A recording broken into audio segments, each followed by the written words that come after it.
Hi everyone, welcome back to the Private Parts Couch. I'm Fee and I'm here with Eden today. Hi. Welcome. Thank you. So today we're going to chat about binding.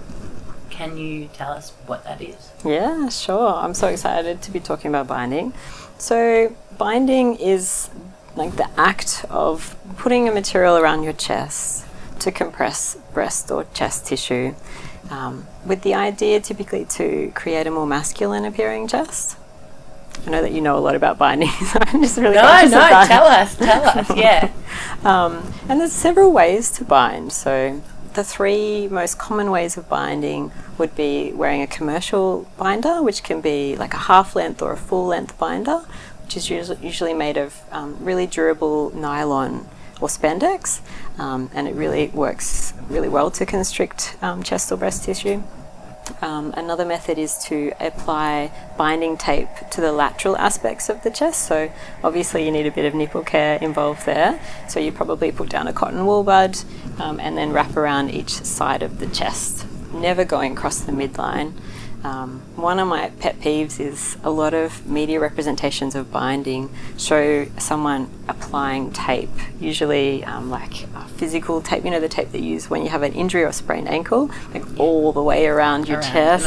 Yeah, which is the number one thing to absolutely avoid, because that actually stops your chest from being able to expand and contract naturally.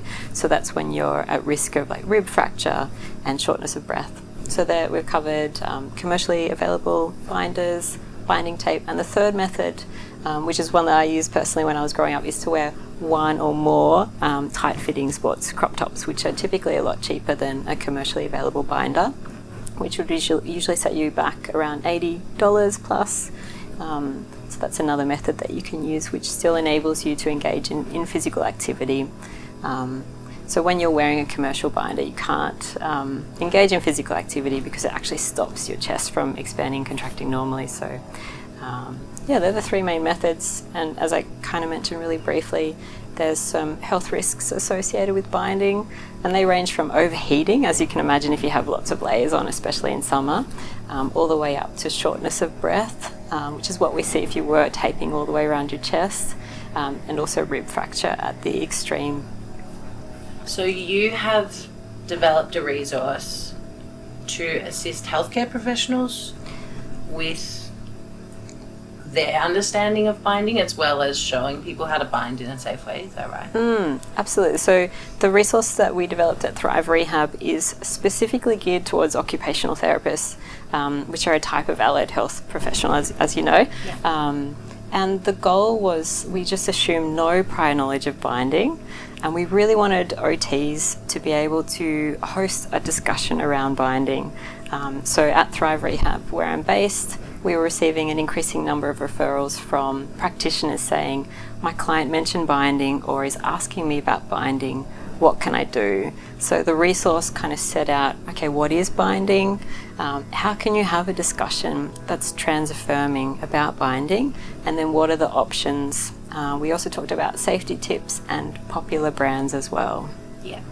So is there much conversation happening out there about this at the moment?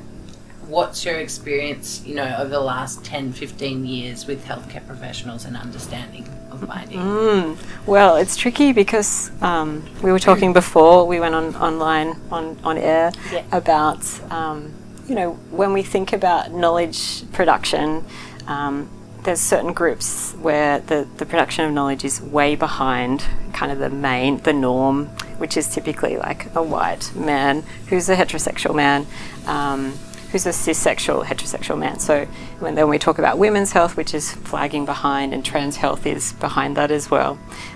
So there's a lot of trans-led or community-led organisations that are trying to disseminate knowledge.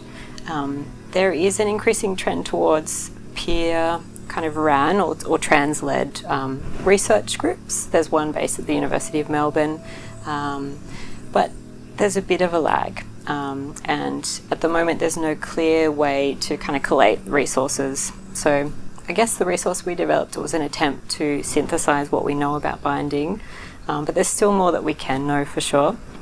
There's been very few kind of longitudinal studies on the long-term health effects of binding, which is a question that trans folks have, particularly around their back health, and things like nipple care, and also chest feeding if they choose, if they decide later that they would like to carry a child.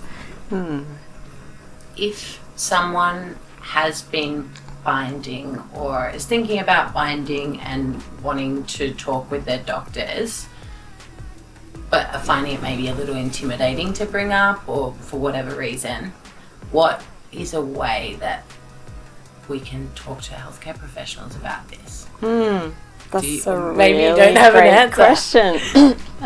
It is a tricky one. Gosh, I think a lot of trans people feel really isolated in questions around their body and health, the health of their body. And often when you're making a decision around what you want to do to affirm your gender, it can feel really isolating. Sadly, trans people experience a lot of discrimination and harassment within, I guess, when they seek help. So my kind of gut feeling is to run it by a trans person firstly. There's a lot of secret Facebook groups for people who identify as trans, and they're usually geographic specific. So we have one here in Nam for people assigned female at birth who identify as trans, and you can often get on there and kind of post the question that you have, and you're instantly receiving feedback from people as to, okay, if it's around binding, where can we access resources? But also, if I want to talk to a GP, where are the trans-affirming GPs? Because often it really pays to really vet your healthcare providers, as you would know. People are more affirming of different identities and experiences than others.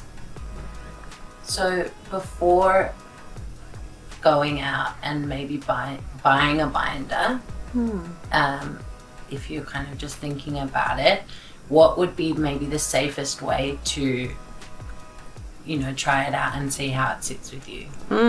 That's a great question, because some people bind all day, every day. Some people just want to bind for like a hot date, or, just to feel a different way of embodiment. And I should mention that you don't have to be trans to bind. That's really important. But I think a good way to start is I'm sitting here in a room surrounded by lots of garments, and I think one way is to try on different ones. And I think tight-fitting sports crop tops are often kind of the cheapest way in, so you can get a sense of what it feels like to compress your chest tissue by layering up those. I'm really conscious of budget considerations, so some people don't have a lot of disposable income to buy a binder. We're really lucky here in that we have Amore binders, and they create sensory-friendly binders. So if you're a person who's quite sensitive to different sensations like tags or material on your skin, you can invest in a binder that might be more sensory-friendly. But all this to say, maybe try a low-budget entry point firstly. And I guess there's a few added considerations. If you're trying tape, make sure it's tape that's flexible. Kinesiology tape is one option. There is specific binding tape, but that's more expensive as well. So I guess in terms of entry points, consider your budget, consider your sensory needs, and then also how long you're going to be binding for as well. Yeah. Wow. Okay. I've just learnt some things. Thank you. I want to go into a few different topics over time with you if you want to come back. Hanging out on the couch. But thank you for explaining that. I think it's a really great resource to have, and thank you for putting energy and time into sharing that with our community and the wider community. Oh, you're welcome. I'm so excited about the resource. When I was studying OT, I was looking for a resource like this, and it absolutely did not exist. And I feel really privileged to have the backing and support to really explore these occupations or ways of being in the world that don't get a lot of limelight, and to create resources that are usable. Thank you. Thanks, Ree. This is very exciting.